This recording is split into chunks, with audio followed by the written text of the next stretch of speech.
Selamat datang di channel Miss Mistis. Peringatan, jangan menonton video ini sendirian. Anda bisa mensubscribe, like, dan share video ini agar bisa menontonnya kembali. Selamat menyaksikan.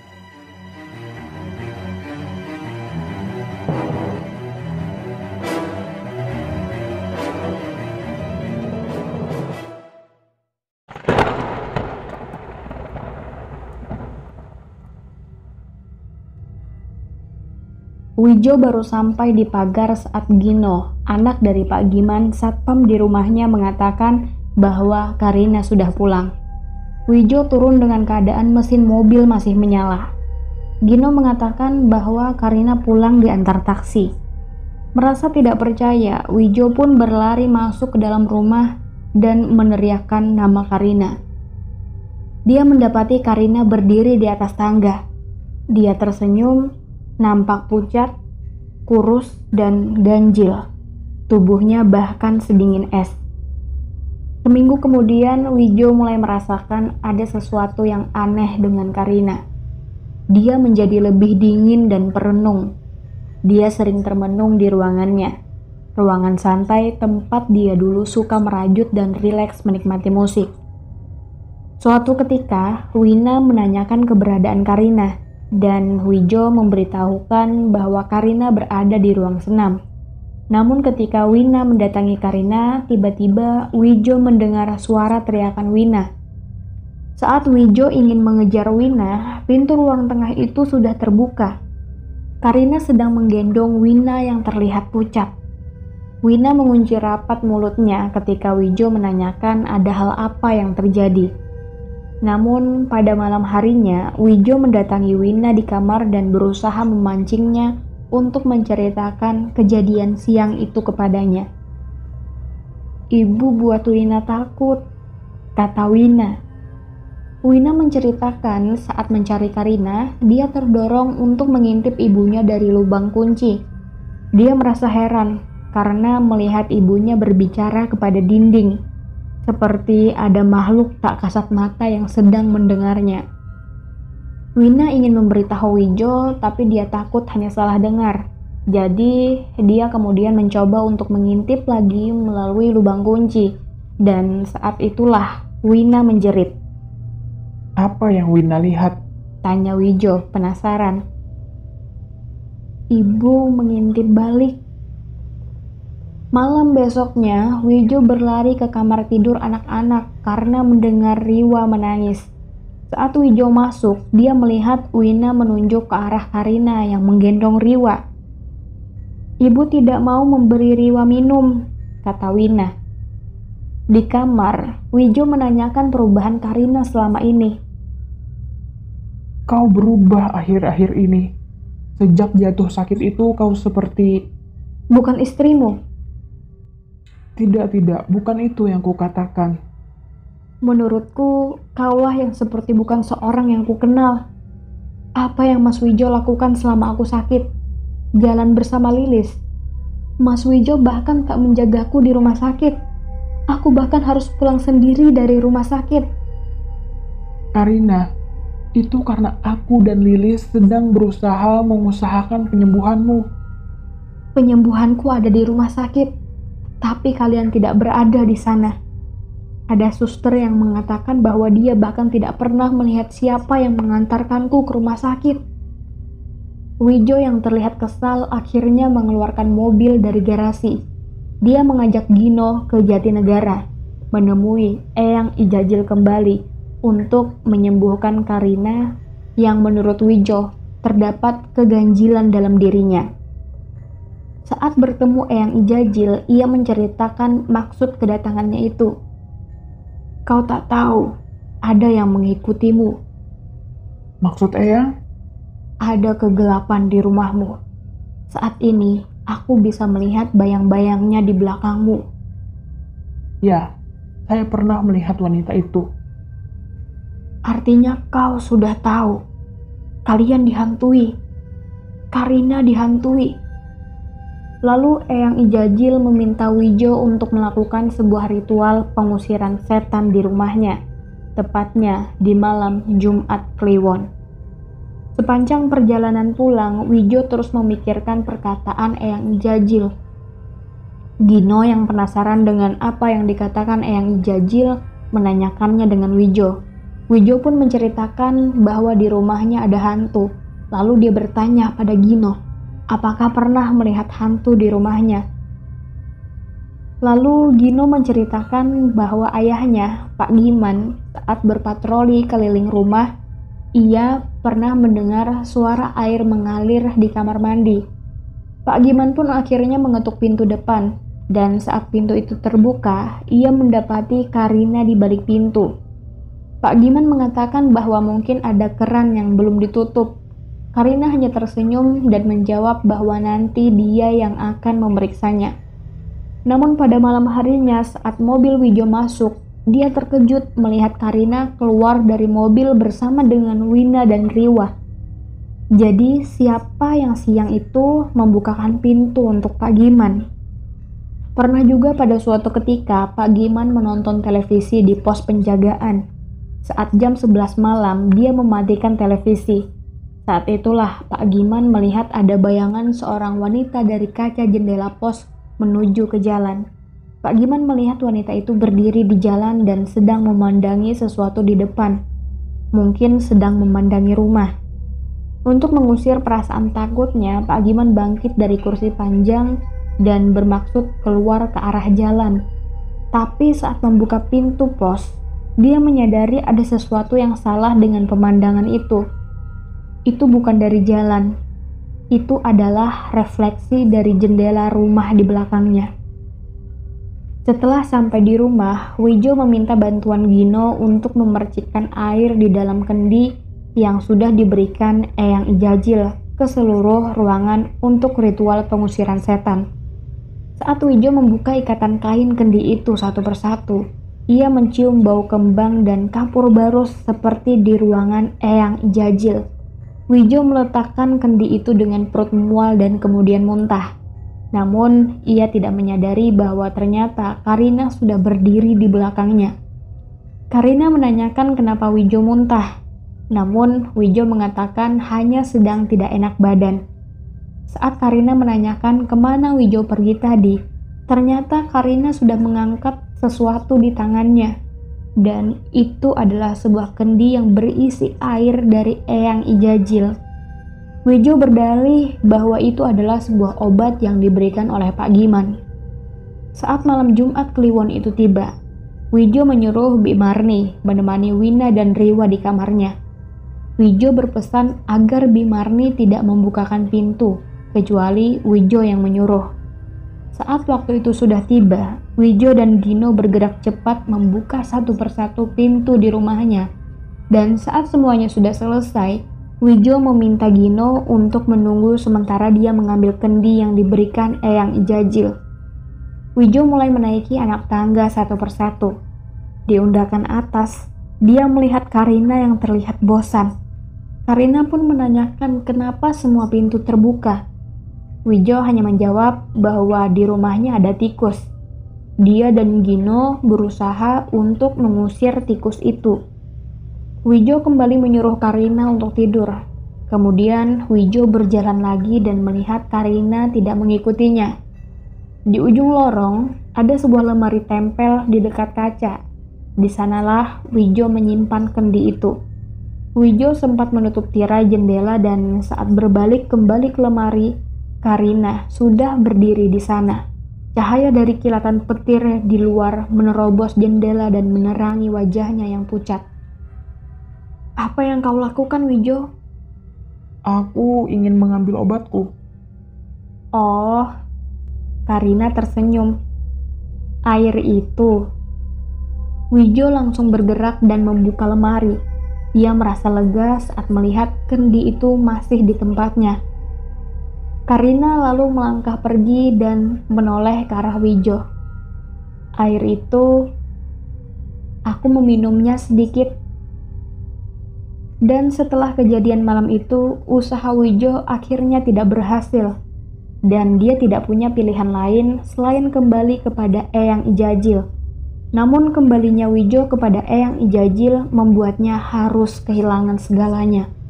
Eyang Ijajil mengatakan bahwa Wijo harus meninggalkan rumahnya karena harta yang dia peroleh tidak berkah. Oleh karena itu Wijo disuruh melakukan penyucian diri dan harta. Dia harus melakukan ziarah dan bertapa di banyak lokasi suci di Jawa. Sementara itu, rumahnya harus dititipkan kepada Eyang Ijajil, lengkap dengan semua sertifikat dan surat tanda pengalihan kepemilikan yang ditandatangani di atas materai. Wijo terlena dengan petuah-petuah yang disampaikan Eyang Ijajil. Dia hanya bisa merasakan naluri lain mengambil alih dirinya. Dan semenjak 2 hari pertemuannya dengan Eyang Ijajil, Wijo sudah mengambil keputusan untuk meninggalkan rumahnya, dan keputusan itu diambil dalam kondisinya yang labil di bawah penguasaan air-air yang biasa diminumnya jika datang ke rumah Eyang Ijajil. Wijo menitipkan Karina, Wina, dan Riwa pada Lilis sebelum dia pergi. Saat sampai di rumah Eyang Ijajil, Wijo harus dimandikan terlebih dahulu sebelum memulai ritual-ritualnya. Setelah selesai ritual mandi itu, Eyang Ijajil memperkenalkan Wijo dengan Pak Agus, seseorang yang pernah menjadi perwira militer. Pak Aguslah yang akan mendampingi Wijo dalam perjalanan.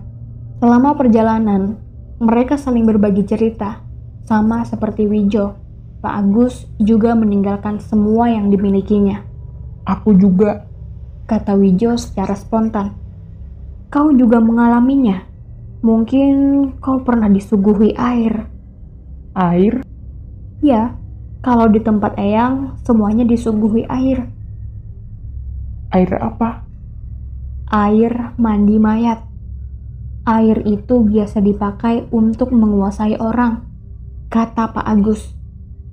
Hari pertama menjadi pengabdi Eyang Ijajil, mereka menyelesaikan jalan kaki sepanjang kurang lebih 50 km. Dan itu baru tindakan pertama.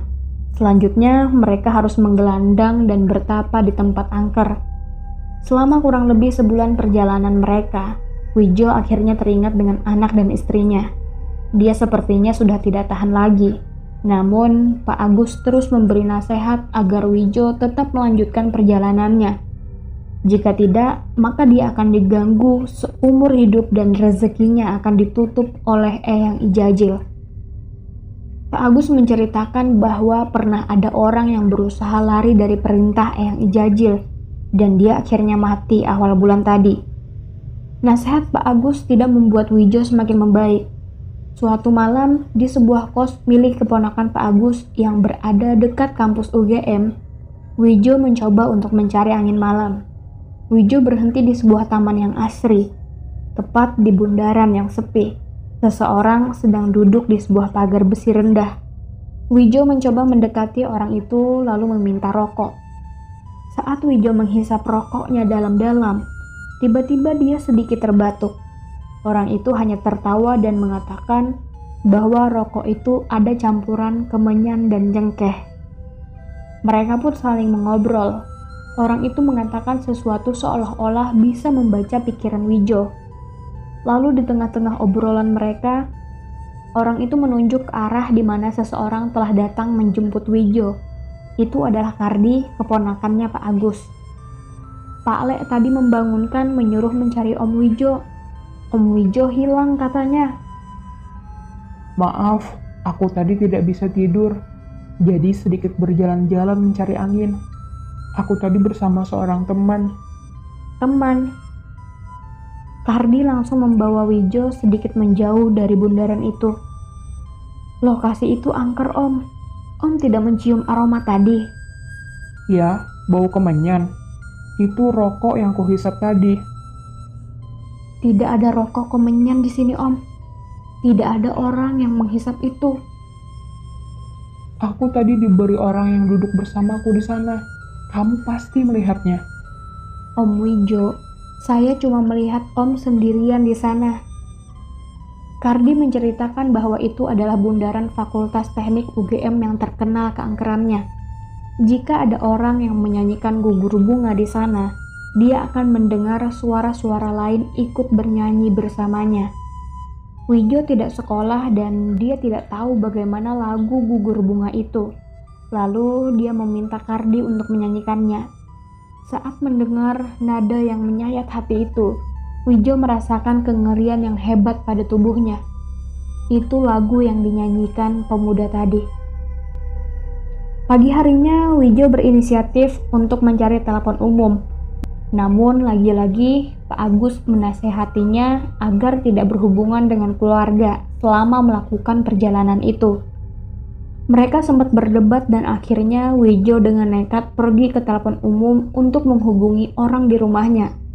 Namun saat Wijo menanyakan apakah Lilis atau Karina yang mengangkat telepon, dia terkejut karena suara yang didengarnya adalah suara laki-laki.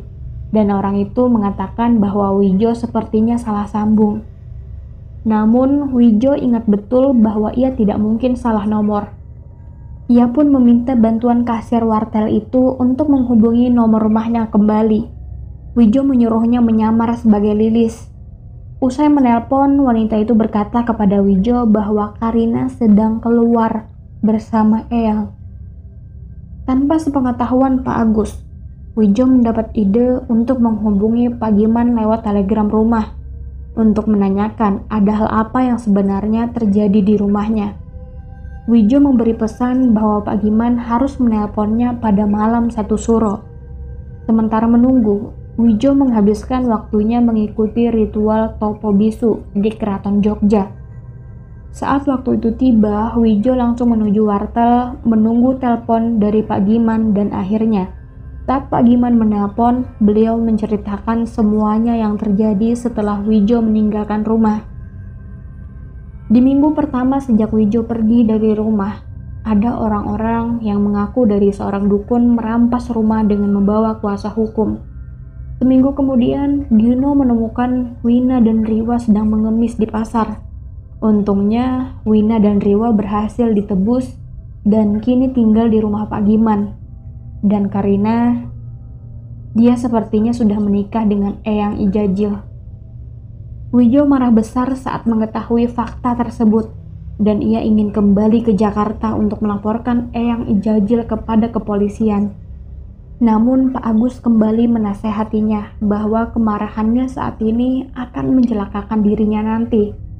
Entah karena kemarahannya yang terlalu besar, Wijo seperti mendapatkan sebuah ilham.